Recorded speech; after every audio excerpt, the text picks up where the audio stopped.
Mga kapatid, maging ang kanilang pilak, maging ang kanilang ginto, maging ang kanilang kayamanan, ay ginagawa na rin ng ilan na Diyos o sinasamba na nila ang salapi.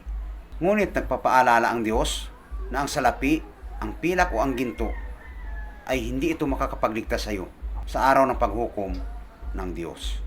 Ating babasahin sa Sophonias 1 ang talata ay 18. Hindi sila maililigtas ng kanilang salapi o ginto. Sa araw na yaon ng puot ng Diyos, matutupok sa apoy ng kanyang paninibugong puot ang buong sanlibutan, sapagkat bigla niyang lilipulin ang lahat ng nananahan sa lupa. Napakaliwanag ang sinasabi sa banal na kasulatan, mga kapatid, na ano pa man ang ating mga kayamanan, mapagginto man yan or pilak, ay hindi ka nito maililigtas sa araw ng paghukom ng Diyos. Dahil tutupukin sa apoy ng kanyang paninibugong puot ang sanlibutan. Dahil lilipulin ng Diyos ang lahat ng nananahan dito sa lupa. Kaya't ang paalala ng Diyos, mga kapatid, ang salapi o ang pera, ang ginto, ang pilak, ay hindi makapagligtas sa iyo sa araw ng paghukom ng Diyos.